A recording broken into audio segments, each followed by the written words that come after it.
नमस्कार, आपण पाहता शब्द न्यूज चॅनल। आपण आज इथं लेणी परिसरामधील बौद्ध विहार जिथे आहे। आता इथं आपल्या समोर एक धर्मगुरू बुद्ध भंतीजी आहे।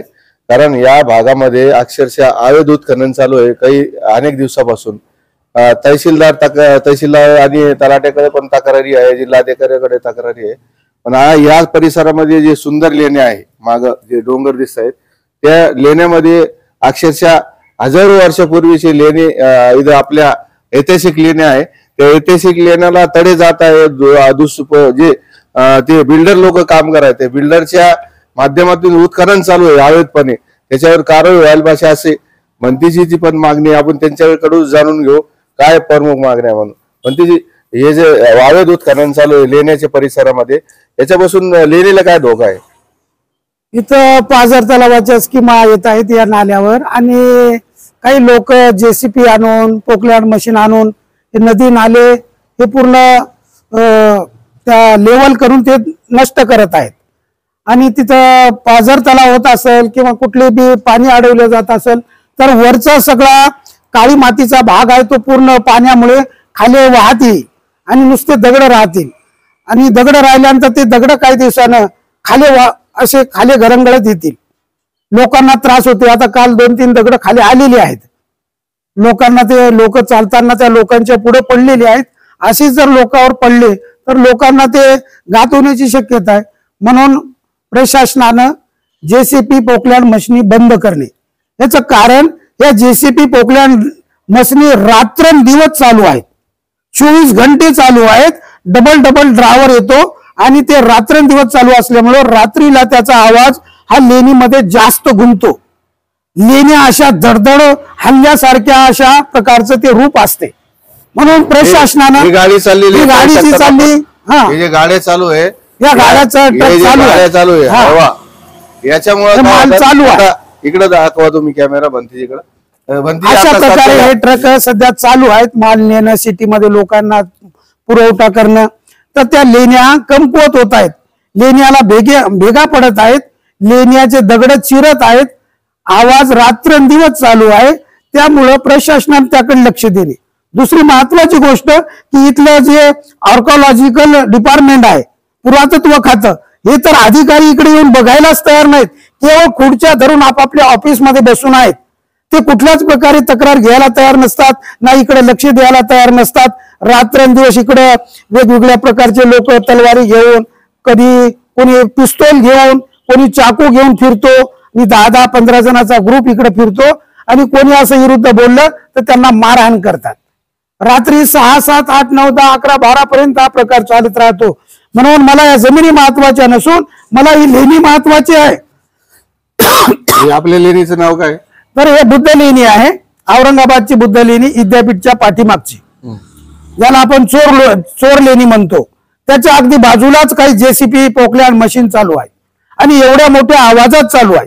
मी एखाद्या जर कर्मचाऱ्याच्या घरामध्ये दुसऱ्या बाजूच्या घरातून मी जर दगड फेकला आणि त्या अधिकाऱ्याच्या घरात जर पडला तर तो मला बोलन की भंतीजी तुम्ही हे दगड कशाला फेकला? तर मी त्याला म्हणन की बाबा मी माझ्या घरात आहे, मी माझ्या रूम मध्ये आहे, आणि मी दगड फेकला, मग तुझ्या रूम मध्ये गेला त्याला मी काय करणार? मी काय करणार? तशाच प्रकारे या मशीनचा आवाज लेणीमध्ये पडतो, लेणीमध्ये जातो, लेणीची हानी होते, हे अधिकाऱ्यांनी समजून घेतलं पाहिजे। जरी ते 300 मीटर अंतरावर जरी ते मशिनी दूर असतील तरी अधिकाऱ्यांनी ते आवाज बंद करणं त्यांचं कर्तव्य आहे। आपले जे भिक्खू संघ आहे, भिक्खू संघ आणि तुमच्या मार्फत काही निवेदन तक्रारी काही गेलेले आहे? आम्ही बऱ्याच वेळेस सूचना दिल्या, बऱ्याच वेळेस इथून कर्मचाऱ्यांना बोललो, ते म्हणतात आम्ही अधिकाऱ्यांना सांगितलं, पण अशा प्रकारे अधिकारी वर्ग येऊन कधी त्याची चौकशी करत नाहीत, मशिनी बंद करत नाहीत। त्यांचं पहिलं कर्तव्य आहे की इकडल्या जेसीपी पोकलँड मशिनी बंद करणे। इकडं कुठल्याच प्रकारे लेणीच्या परिसरामध्ये अशा प्रकारचे पाणी अडवा पाणी जिरवा योजनेची गरज नाही। याचं कारण जिथं जमिनी आहेत, जिथं लोकांना धान्य उगवण्यासाठी त्या पाण्याचा उपयोग होईल अशा प्रकारे तिथं ते पाणी अडवा पाणी जिरवा तुम्ही करू शकता। पण लेणीच्या पायथ्याला कशासाठी? काय त्याचं प्रयोजन? झाडं त्या लेणीपाशी झाडं लावायचा मुद्दा आहे का? तर झाडं तर सगळ्या गायरान जमिनीनं जिकडे तिकडे झाडं लागले पाहिजे। सगळा भाग हा इकडला वनीकरणाचा म्हणा, जमिनी म्हणा, या झाडाझुडपानं अगदी जिकडे तिकडे हिरवगार दिसून आलं पाहिजे.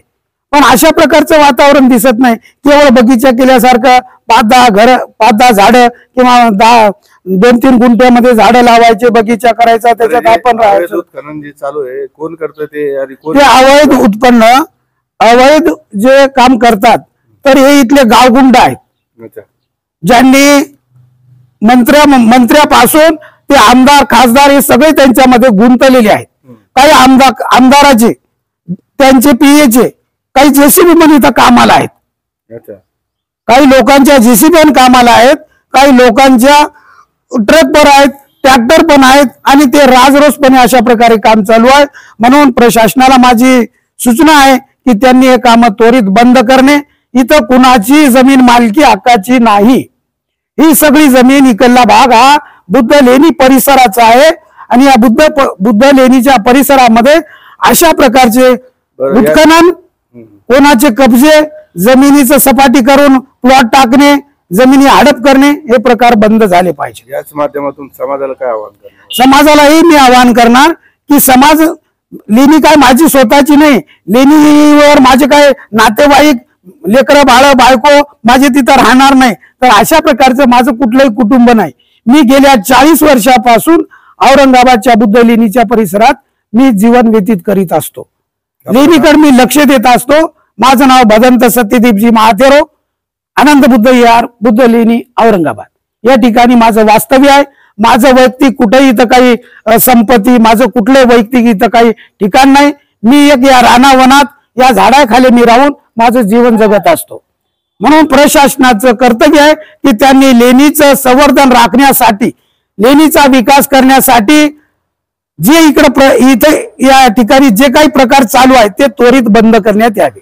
हे होते आपले बुद्ध लेणी विद्यापीठाच्या मागे जे बुद्ध लेणी आहे त्याचे भंतीजी, आणि अक्षरशः 40 ते 50 वर्षापासून या बुद्ध लेणीचं ते सेवा करत आहे.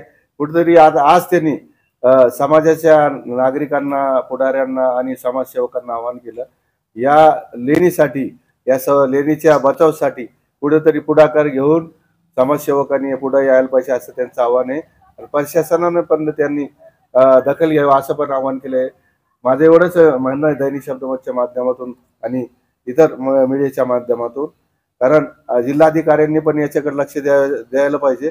अवैध उत्खनन जे चालू पेटे आपले लेणीच्या मागं, त्या कुठतरी अवैधपणे असल्यामुळेच ते कुठतरी गुंड प्रवृत्तीचे लोक तिथं आलेले आहे, आणि तिथं जाण्यासाठी पण लोक भेट आहेत असं बुद्ध आपले भंतीजी सांगत आहेत. आणि याच परिसरातली जे लेण्या आहे या अवैध उत्खननामुळे त्या लेण्यांना तडे जात आहेत असं भंतीजी म्हणाले. आपण पाहता शब्द न्यूज चॅनल. धन्यवाद.